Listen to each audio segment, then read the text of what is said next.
Chinese medics killed death row inmates by taking hearts, report. Aaron Hale, yesterday 6:22 p.m. Copyright provided by Al Jazeera. Hundreds of Chinese surgeons and medical personnel have been accused of killing death row prisoners by removing their hearts for transplant even before the inmates had been officially declared dead, in a new academic paper. International guidelines on the ethics surrounding organ transplants state that organ removal must not cause the death of the donor, but the new research from the Australian National University published this week in the American Journal of Transplantation suggests Chinese surgeons might have done just that. A forensic review of 2,838 reports in Chinese scientific journals revealed 71 cases where surgeons might have removed a patient's heart or lungs before a legitimate determination of brain death.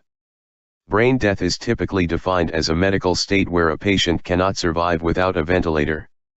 The 71 cases in question all occurred between 1980 and 2015, an important cut-off date as it was also the year China officially banned organ harvesting from condemned prisoners.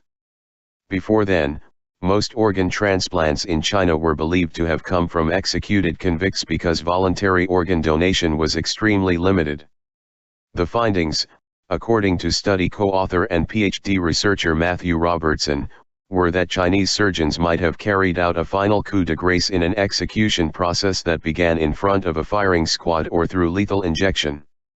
Even if the prisoner survived that trauma, removing vital organs would cause certain death. We found that the physicians became the executioners on behalf of the state, and that the method of execution was heart removal, Robertson said in a statement. Researchers originally began their study with a data set of 124,770 publications from 1951 to 2020, but whittled cases down to 2,838 reports after filtering for heart and lung transplants. They finished their research by manually reviewing a total of 310 papers.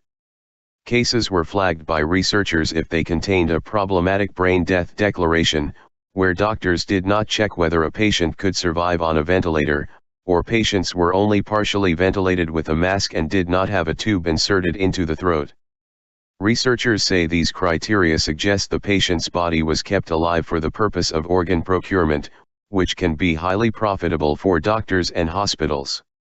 The surgeries in question also involved the participation of 348 surgeons, nurses, anesthesiologists, and other medical workers or researchers, who were listed in the publications. China considers data on the death penalty a state secret, but it is thought to be the world's most prolific executioner, according to Amnesty International, and while organ harvesting from prisoners is officially banned in China, the secrecy makes it difficult to know whether the practice is continuing. Given the Chinese government's poor and worsening human rights records in recent years, we should treat the authorities' commitments to end the use of prisoner organs with skepticism, said Maya Wang, senior China researcher at Human Rights Watch. A 2019 UK-based tribunal on forced organ harvesting in China found that there was no evidence that the significant infrastructure associated with China's transplantation industry has been dismantled and no explanation for how China's organ transplant industry continued to function with extremely short waiting times. The tribunal further concluded that forced organ harvesting has been committed for years throughout China on a significant scale and that most organs probably came from prisoners and practitioners of the banned Falun Gong religious movement. A separate 2019 study by the ONU's Robertson published in BMC Medical Ethics also raised questions about Chinese government data about organ transplants. The study found that numbers might have been falsified because they closely followed a simple mathematical formula known as the quadratic equation.